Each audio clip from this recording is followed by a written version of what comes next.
So I'm seeing a lot of clients that are primed, that are feeling competitive, that want to do the best work in the world.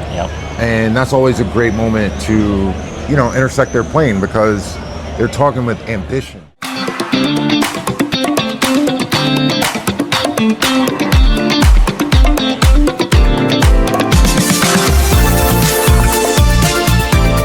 What's up, everybody? Welcome back to another edition of the Ad Podcast. We've got Chaucer Barnes in the house, the Chief Marketing Officer of the storied agency Translation and UnitedMasters, their platform that has completely revolutionized the industry and the way that independent artists go to market and own their careers rather than having to sign with record labels and things like that, right? I know my shit. Let's go. Awesome, man. Appreciate you coming on. So tell me a little bit about yourself. What's been going on this week within the Translate? Obviously, this is a creativity festival, and I'm sure there's a lot going on in the agency world. Did you guys have any work submitted this year? We had some work for Cadillac Formula One's launch. I don't know how it did just yet. We had some work in for, I believe, AT&T. Okay, Nobody has rung my phone and been celebrate, pop a bottle. So I'm assuming nothing amazing happened yet. What matters is that you got work done for great clients, and sketches are great to take home, but it's not everything, right? Claro que sí. Yeah, let's go. All right, man. Well, tell us a little bit about the work you guys are doing at Translation these days. I know you guys have historically been a multicultural agency, a culture agency, really more than a multicultural agency, but helping people tap into the cultural resonance within communities that influence influencers, essentially. So tell us about definitely that. So whenever the word multicultural comes up, I always like to ask, who's your monocultural agency? Yeah, right? It's important. I think it's important to talk about that. Multicultural is it's the culture. It's the work pop culture. These days. Yeah, exactly. And so as a result of that, right, so we work a lot in sports, music, entertainment, social justice. These are all the cultural theaters where people come to assemble their personal identities, right? Mm-hmm. So myself, look at that, bam, Knicks fan. Yeah, ta-da, love that. Let's right? go. And me being a Knicks fan is going to create more connection for me in a moment like Knicks in 5, this second, than any other thing that I subscribe to or that I was born to, right? I was born in the 80s. I was born as an African American. I was born in North Carolina. And none of those rungs of my identity. As many rituals, artifacts, languages. That's your history, but it's not what you care about necessarily. And it's not how I'm going to forge connections today. Yeah, totally. So the fact that the Knicks won in 5, right, is a new flashpoint for cultural cohesion. Yeah. And we are experts in that. So as much as we are experts in the networks that we were born to and the corresponding rituals, artifacts, languages that reinforce the bonds of those networks, right? Like race, age, demography, time and place, etc. We are leaned over our square on the things that, for the moment, are taking up more of our social identity. I love that. So let's talk about those Vans. I would be wearing Vans, except my first day on the Palais, I got such gnarly blisters that I had to switch to my dirty gym to something shoes. a little more comfy. But so this is interesting. interesting. You're getting these stories, bro. I know. Well, this is interesting, right? So Vans, did they drop this for Nick? Is this like a special drop?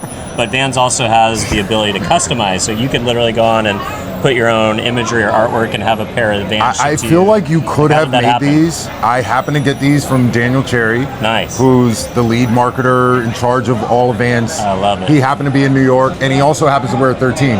So I got these pre-scuffed. I think he wore these before me. That's awesome. I do think that Vans as a canvas for anyone is a great answer to... Same way Chucks are. I mean, they've done these amazing partnerships, whether it's with... other collaborations, and Vans kind of comes from the Southern California surf culture. I think the collaborations and the drops and the capsules are one thing.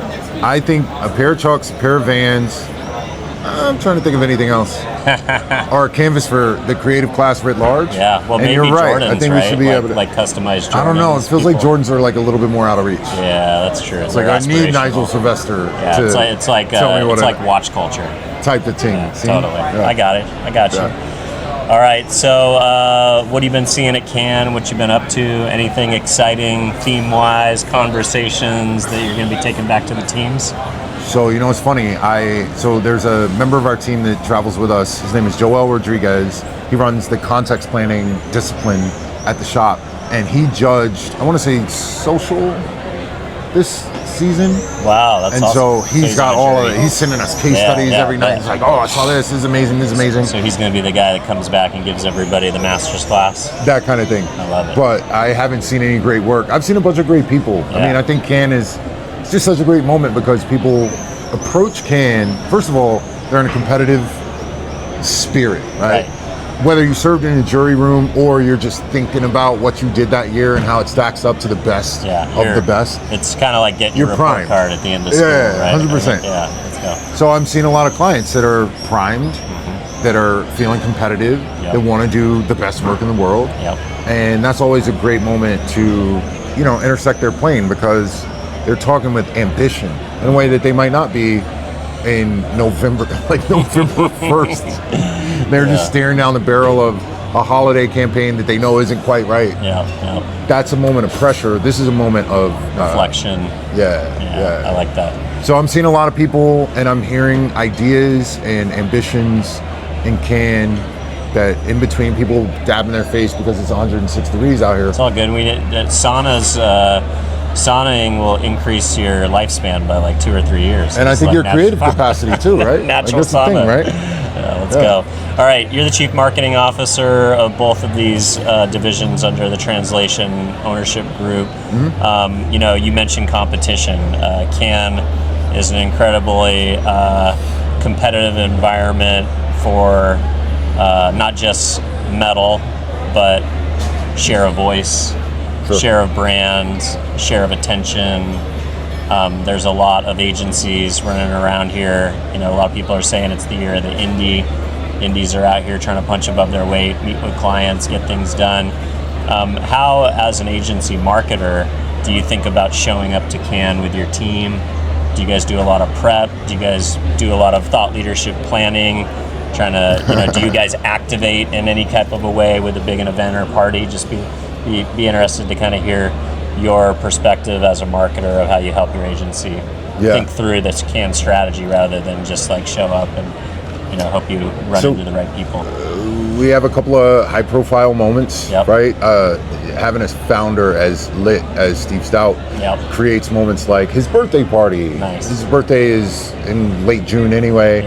And so he has this club party, That's really and there's fun. NBA players hitting me up trying to get on the list, and da-da-da-da-da. And so you have these moments where nobody's going to talk, right? Because the music's too loud and the drinks are flowing too hard. So nobody's going to talk, but everybody wants to be in that room, right? So you create a little bit of a draw. It's a little bit of a FOMO moment. That kind of thing. Everybody's trying to get the ticket. Just be next to it, right? That's rad. So that's not particularly productive, but what it does do is, to your point, right? It creates that draw and that cachet. We do the Translation and Disney dinner, which was last night. Nelly performed. It was a really good time. Let's go. Which was Carbone and Cannes, right? Carbone comes to Cannes. Everybody wants the spicy rigatoni. Everybody wants that ticket, et cetera, et cetera. And so that's always a great room to be able to harvest, right? Relationships that, you're not going to go slap a scope of work in front of somebody right before. It's a major touch point for relationship building. 100%. And I get that most indies can't do that, right? We're unique in the sense that we have been partnered with Disney for so long and and then the rest of it, man, is really just being able to own a mound. Like, I'm not going to give away the secrets about where we go and where we sit, but from Tuesday to Wednesday, we're sitting in the same place. You got the spot. People know what's up. And people know exactly where to come for a meeting and exactly what to talk about when they get there. And we program that space in such a way that the culture is there and the market is there, right? So you might come to the table at one point and it'll be XYZ celebrity who cares about AI. You might come to the table at another point. It might be AT&T talking about Q3. But I think all three of those levels, right, for us are important. The cachet that, not a lot of people can redeem, and also you can't get any work done. Then there's the moment that is your kind of prestige moment. And then underneath that is the real work of connecting with people and making sure that, the human to human connection. A space where people can roll through and you never, I saw your setup and it is very unique to me because it's like people coming and going, food, drinks. It's like people hanging out as friends and like a revolving cast of characters rolling through. And that's what you want. That's I mean, cool. at the end of the day, again, like, you don't want to go trying to open your laptop and show somebody a deck out here. Yeah, this is what you want is these to are where build that relationships get started, conversations get started. All that other stuff can wait for being back in the office. Can is an opening moment. Everything else is a closing moment. That's exactly right. Awesome, man. Yeah. Well, I love your thinking. I love your style. If folks at home want to continue to follow along with that thought leadership, where do you want to send people to connect with you or the agency? Honestly, the agency on LinkedIn or United Masters on Instagram, whatever you like. But United Masters and Translation are easy to find.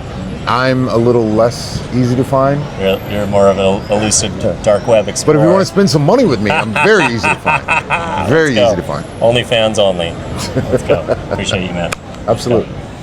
On YouTube, finding the right audience to build a media plan requires hours of research. And optimizing campaigns is time-consuming and a bit of a guessing game.